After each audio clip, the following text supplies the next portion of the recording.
Hello and welcome back to Open, everyone. Don't forget to get social with us. That's right, at BronxNet TV. And while you're there, tweet me too at Rhina Valentine. We want to hear your voices.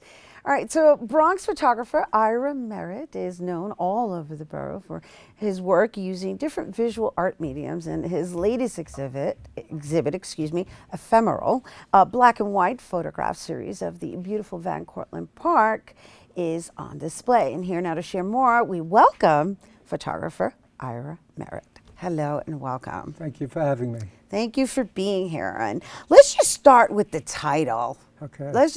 So what inspired you to use this title, Ephemeral? It didn't come right away. It was a process of 6 years of photographing the park.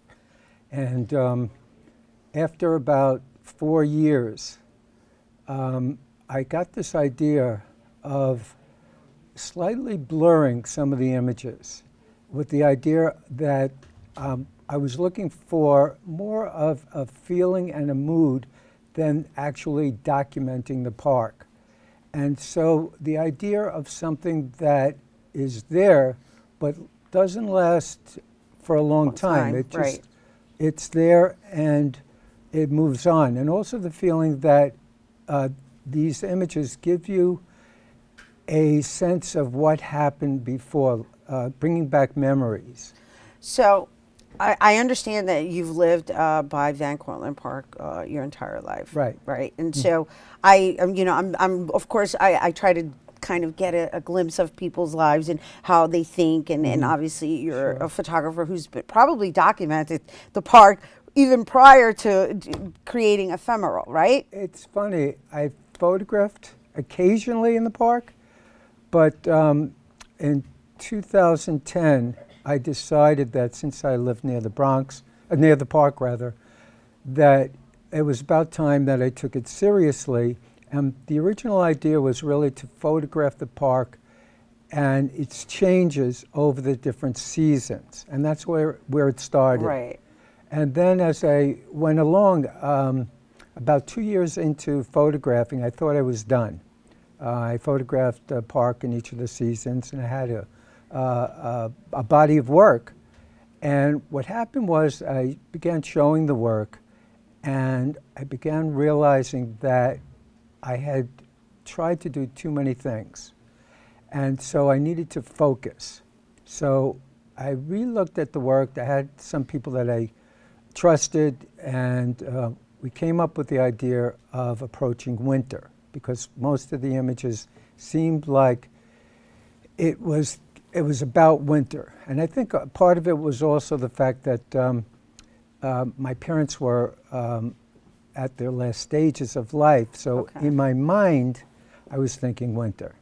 So some of the images are being presented now, and this is interesting. Yeah, so these were something that I saw quickly.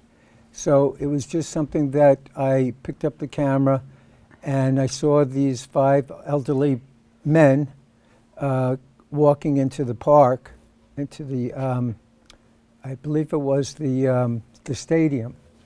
And I just caught it at the time of when they were sort of all taking a step. And I thought it was important just to show that and not the heads, as the heads are all cut off. And it just, you sort of imagine each of these men as being friends and yet also alone as well, especially with the one sort of in the middle to the right. With his hands behind his back. Interesting. It's almost like the body is communicating. You captured the actual language of the body. Right. So the body speaks to you can just sort of visualize the rest of it in your mind. At least the viewer open to create the rest of the image themselves. So here, this one I call The Last Rays, Waiting for the Last Rays. And it's also of an elderly person sitting on a park bench, and we see the shadows from probably a fence or another park bench coming through underneath the bench where his feet are. And you can almost imagine, he's just waiting there for I the. can see how your parents inspired this series. Yeah. It's very fascinating. Yeah. And also the fact that it is taken in Van Cortlandt Park, but doesn't necessarily signify Van Right. Cortlandt Park. Right. The other thing that I wanted to do, because I wanted to see if I could make images that were interesting and not have to go so far, not have to go to Antarctica to make the greatest photographs. That's no, it's great. It's great. I always applaud artists in whatever genre who just allow whatever needs to come through them, go through them, and document and tell your story, or just create from wherever it is that you are in that moment. Right.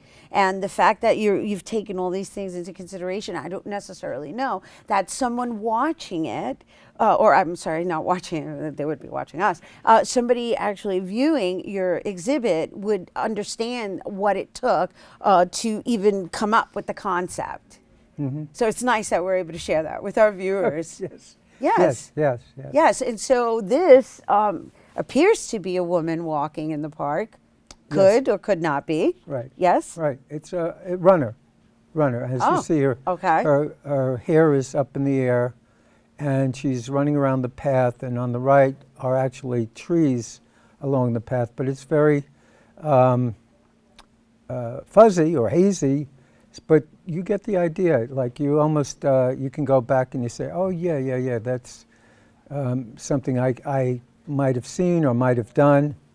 And again, also this haziness here of a person selling balloons, and a mother and a child to the right, sort of, it's almost like the mother is pushing the kid away, right, because she doesn't want to buy the balloons. So, but it's sort of a image that I think most people can relate to, that they may have been involved in at some point of their lives. So explain to me again why your concept is blurred. The concept is blurred is that it's something that's fleeting, and as you see, this is a very sharp image. Okay, this is a sharp image that we're looking at now, right? Right when I was going to Yeah. get the inspiration behind the blurring aspect of it. The sharp images are there as a jolt to bring you back to reality. So it's the hazy images bring you back to a certain consciousness that you're thinking about what happened before in your life. And now it's an instant, but it's also ephemeral, because this is it isn't going to last, right? A condition that will not last. Right. I captured it at a particular time, and that's it. It's going to be there for a very short time. Beautiful. Wow. Thank you. You're welcome. Thanks for having me. No, thank you for taking us into your world, because I just took a trip into your head. Thank you.